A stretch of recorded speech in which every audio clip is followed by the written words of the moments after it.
మీ business ఏదైనా మీ ఊర్లో promotion చేయాలంటే అది సుమన్ టీవీతోనే సాధ్యం. ఇప్పుడే సంప్రదించండి. 2025వ సంవత్సరానికి జనులందరికీ శుభాకాంక్షలు తెలుపుతూ ఈ సంవత్సరము దీర్ఘకాలిక ప్రయాణం చేసేటువంటి ఉన్నత గ్రహాలకు ఎలా ఉన్నాయి. నిన్నటి వరకు మనం మేషరాశి, వృషభ రాశి గురించి చెప్పుకున్నాము.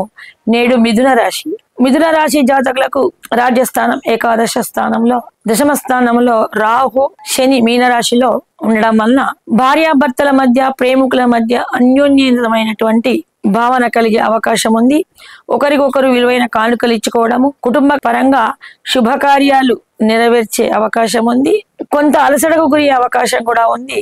మిథున రాశిలో మృగశిర నక్షత్రానికి సంబంధించినటువంటి 2 పాదాలు వృషభ రాశిలోను, అలాగే ఆరుద్ర నక్షత్రంలోని 4 పాదాలు, పునర్వసు నక్షత్రంలోని 3 పాదాలు, మొత్తం 9 పాదాలు మిథున రాశి కిందికి వస్తాయి. మిథున రాశిలో 3, 4 పాదాలు మృగశిర నక్షత్రం వాళ్ళకి కుజుడు అధిపతిగాను, ఆరుద్ర నక్షత్రంలో 4 పాదాలకి రాహు అధిపతిగాను, పునర్వసు నక్షత్రానికి 2 పాదాలు గురువు అధిపతిగాను ఉండడం వలన వీరికి కూడా దాదాపుగా శుభ ఫలితాలు ఉంటాయి.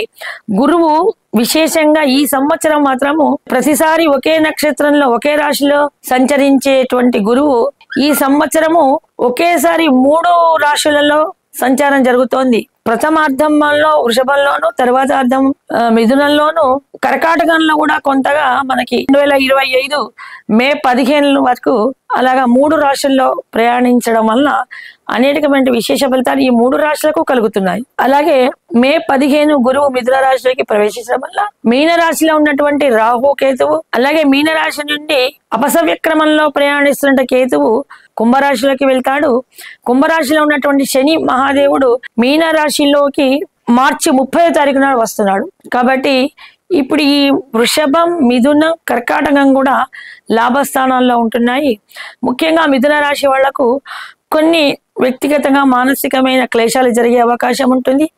ఎప్పుడు ఒక టెన్షన్ ఉంటుంది. బాగా పని ఒత్తిడి కూడా పెరుగుతుంది. కాబట్టి ఈ టెన్షన్లు, పని ఒత్తిడి తగ్గించుకోవాలంటే కలికాలంలో అత్యంతమైన ఉన్నతమైన దైవం కలికాలంలో విముఖాలు గల దైవాలను పూజించడం వల్ల కలిదోషాలను మాపుకోవచ్చు అని, అలాగే శంకరుని యొక్క ద్వాదశ రూపమైనటువంటి కాలభైరవుని మిథున రాశి వాళ్ళు గిట్ట అర్చిస్తే ఆ కాలభైరవుడు సంబంధించిన శనివారం గాని దుర్ముహూర్తంలో కాలభైరవుని పూజించడం వలన వీళ్లకు మానసికమైన ఉన్నటువంటి ఒత్తిడిలు తగ్గుతాయి. చేస్తున్న పనులలో ఏమైనా ఆటంకాలు వస్తాయా అనే భయం వీళ్ళకి బాగా ఉంటుంది. కాబట్టి సఫలీకృతం కావడానికి వాళ్ళు చేసే ఏ కార్యమైనా ఉద్యోగ రీత్యా గాని, ఇంట్లో శుభకార్యాలు గాని, వ్యాపార రీత్యా గాని, వ్యవసాయ రీత్యా గాని మిథున రాశి వారు బాగా టెన్షన్ పడే అవకాశాలు ఎక్కువ ఉన్నాయి. కాబట్టి ప్రశాంతతగా వాళ్ళ పనులు సానుకూలంగా జరగాలంటే కాలభైరవుణ్ణి శనివారం నాడు ప్రతి శనివారం ఒక 7 శనివారాలు ఉపాసిస్తే వాళ్లకున్నటువంటి కార్య ఆటంకాలు తొలగిపోతాయని జ్యోతిష్య శాస్త్రం తెలుపుతోంది. జై శ్రీరామ్.